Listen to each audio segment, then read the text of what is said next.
Hola, ¿qué tal amigos? Este es el primer video de una serie de tres que me han permitido compartir con ustedes, nuestros amigos de Innovando Medios. Ojalá que sean de utilidad. Todos tienen que ver con el tema de los derechos humanos y espero que sea de su agrado y que puedan encontrar en esta serie de videos las respuestas a algunas preguntas y seguramente alguna información que será de mucha utilidad. En esta ocasión hablaremos acerca de los derechos de la mujer. Para poder abordar este tema tenemos que hacer un recuento histórico de cómo ha ido evolucionando el tema de los derechos de las mujeres, no solo en México, sino en todo el mundo. Hay que recordar que por mucho tiempo las mujeres se han visto limitadas en sus derechos, tanto políticos como civiles, algunos otros como de acceso a la justicia. En general, ha sido un grupo de la sociedad muy marginado por las políticas y por una construcción social que se ha venido perpetuando a lo largo de las generaciones y también en el ánimo de los gobiernos. Es decir, hemos dejado o dejamos por mucho tiempo de lado las condiciones específicas de las mujeres y no las hemos tomado en cuenta y debemos asumirlo así como sociedad en las decisiones más importantes y en el acceso a los derechos humanos elementales muchas ocasiones. Pero para poder entender esta nueva reflexión que debemos hacer todos como sociedad universal, acerca de los derechos humanos, es necesario que retomemos un concepto que es muy citado actualmente. No es que se trate de un concepto que esté de moda, sino que es un concepto que hemos adoptado del derecho europeo y que se ha venido prolongando su uso en la legislación americana, centroamericana y por supuesto de nuestro país. Este concepto es el de la perspectiva de género. Pero ¿qué es la perspectiva de género? En muchas ocasiones hemos escuchado en conferencias o en reuniones, incluso en cursos, decir a los expertos que no existe realmente una definición de la perspectiva de género. Para que tengamos en contexto de qué estamos hablando, quisiera comentarles que tan solo en el ámbito universal existen por lo menos 18 ordenamientos jurídicos que garantizan la protección de los derechos humanos de la mujer. Y estos son obviamente promulgados por la Organización de las Naciones Unidas, por la Organización Internacional del Trabajo y por la Organización de Estados Americanos. Estos 18 ordenamientos han dado como resultado pactos como el de Belém do Pará, pactos de civilidad con la mujer, pactos que integran o convenciones que integran protocolos de acciones efectivas en favor de las mujeres en todo el mundo. Pero en México, y particularmente consideramos que en la Ciudad de México existe un ordenamiento que nos remite a una legislación específica abordada desde la perspectiva de género, y esta es la Ley de Acceso a las Mujeres a una Vida Libre de Violencia de la Ciudad de México, donde nos detalla que la perspectiva de género es una visión crítica, explicativa, analítica y alternativa que nos permite dar una, un análisis, brindar un análisis entre la relación que existe entre los géneros de hombres y mujeres para comprender las desigualdades y que han sido construidas socialmente para establecer mecanismos que nos permitan, a través de las políticas de gobierno y de las acciones de la misma sociedad, disminuir la brecha de desigualdad que existe entre hombres y mujeres. Esto es la perspectiva de género. Es una visión que nos permite revisarnos como sociedad y revisar todo el ejercicio público, el ejercicio político y sobre todo la procuración de justicia en favor de las mujeres, y no es porque éstas se encuentren separadas de la sociedad, sino que por esta visión crítica y analítica podemos determinar cuáles son las prioridades de las mujeres, cuáles son las necesidades específicas de las mujeres y determinar como grupo cuál sería la mejor manera de atenderlas. Para poder tener claro qué es lo que persigue la Ley de Acceso a las Mujeres a una Vida Libre de Violencia de la Ciudad de México y qué tipo de derechos o cuáles son los que específicamente defiende, pues voy a mencionar algunos de los más importantes y que se señalan en sus ordenamientos, y estos son la dignidad humana. Como ya hemos hablado en otros espacios, la dignidad humana es intrínseca, es inherente al ser humano.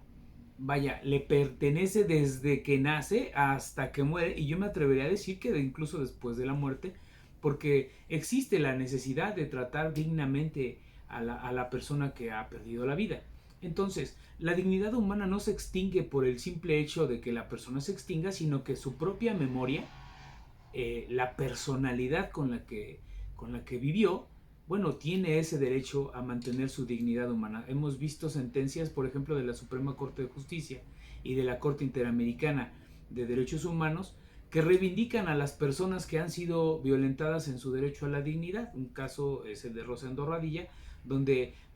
post-mortem se le rinde un homenaje y se hace el reconocimiento de su dignidad y la capacidad que tuvo para defender los derechos humanos y como un servidor público ejemplar en su comunidad. El derecho al trabajo, que nos garantiza precisamente el acceso a las mujeres a condiciones laborales idénticas a las de los hombres, pero no debemos dejar de lado que las necesidades de las mujeres representan una carga adicional, es decir, una responsabilidad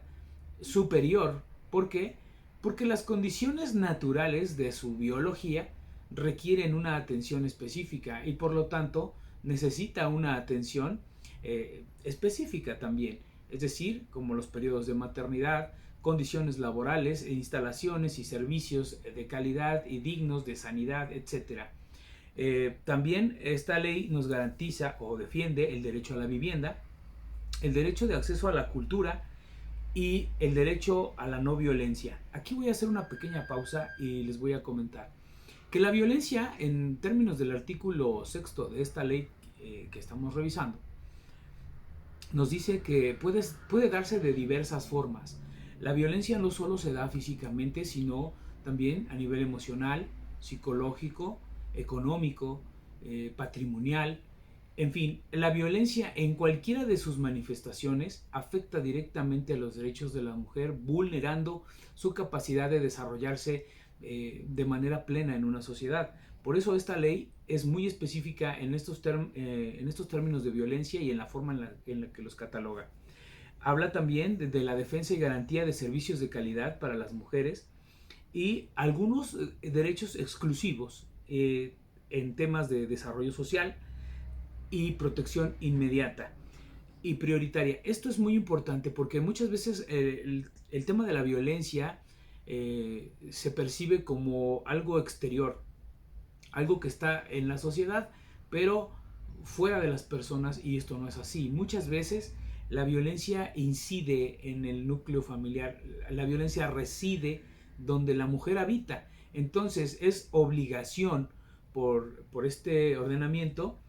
de que las autoridades den protección inmediata, prioritaria, efectiva, pero con dos elementos muy importantes que me gustaría que tomaran en cuenta y revisen ustedes.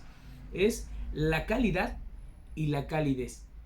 ¿Por qué tenemos que hablar de estos dos valores, digamos, éticos en el tema de los derechos humanos de la mujer? ¿Por qué? Porque verdaderamente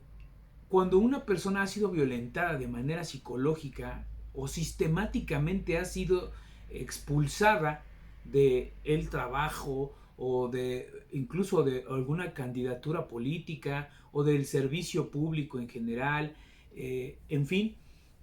esa repercusión que tiene la segregación o la discriminación de las mujeres, pues incide en su vida cotidiana. Entonces, si encontramos servicios con falta de calidad, es decir, servicios que no cubren las expectativas de lo que las mujeres buscan o de que nosotros como ciudadanos buscamos en general, bueno, pues entonces estaremos frente a un doble agravio. Estamos revictimizando a la persona humana, porque además de tener su afectación o esta afectación que sufrió, pues tiene que soportar servicios sin calidad. Y luego la calidez, que no es otra cosa que el trato humano. La calidez es básica para el servicio público y es importantísimo que nosotros como ciudadanía empecemos a exigirla porque No existe mejor manera de integrarse a la sociedad, de reclamar, de acceder a nuestros derechos humanos y a los servicios que nos provee el Estado, sino así, haciéndolo de una manera cálida. Es decir, buscamos no necesariamente ser apapachados, sino ser tratados con dignidad humana, con sensibilidad, porque muchas veces, como les mencioné hace un momento, la violencia no está fuera en la sociedad solamente, sino dentro de la familia, y eso es dificilísimo para las mujeres de expresar. Es difícil que una mujer se atreva a comentar rasgos de violencia en su pareja, en su familia, en algunos miembros de la propia sociedad, en su jefe o siendo subordinada de algún supervisor, compañeros de trabajo, etcétera,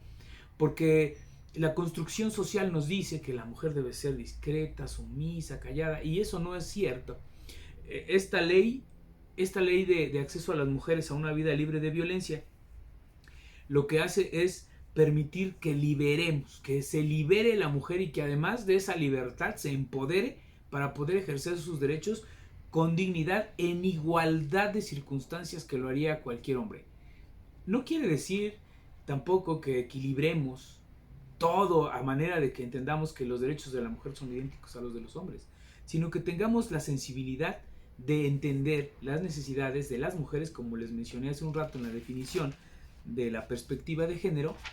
las necesidades de las mujeres específicamente y que deben ser tratadas con esas particularidades. O entre otros derechos, la procuración de justicia, el auxilio oportuno, el derecho a la salud psicológica y física. Esto tiene razón de ser en algo que se denomina en esta misma ley el modelo único de atención a las mujeres en la Ciudad de México. Este modelo único nos permite integrar a todas las autoridades de la Ciudad de México, el desarrollo integral de la familia, la Secretaría del Trabajo, la Procuración de Justicia, las policías, el sistema de servicios médicos, en fin. Es un sistema, este de modelo de atención a las mujeres, es un sistema que permite la atención oportuna en caso de violencia o de violación a los derechos humanos de las mujeres y que permite el respeto a la dignidad humana, la libertad y la autonomía de las mujeres, el derecho a la no discriminación, la equidad de género y la transversalidad con perspectiva de género, que ya lo analizamos hace un momento. Entonces, las decisiones del gobierno, las decisiones del Estado y las políticas gubernamentales deben ir impregnadas siempre de la perspectiva de género y de esta transversalidad que nos exige la ley y los ordenamientos internacionales, para poder enfocar adecuadamente los derechos de las mujeres no en igualdad par con un hombre, sino en igualdad de condiciones y circunstancias frente a la ley, con las particularidades que necesita y que requiere precisamente la atención a una mujer que se ha visto segregada, que se ha visto discriminada o que ha sido violentada de cualquier manera y en cualquiera de las formas de violencias que establece la ley en sus derechos y en su persona, ya sea psicoemocional, físicamente o patrimonialmente, que es un aspecto muy común en nuestras sociedades. Ojalá que les haya servido esta pequeña cápsula de derechos de las mujeres y más adelante estaremos platicando nuevamente con más información sobre derechos humanos. Que tengan excelente tarde.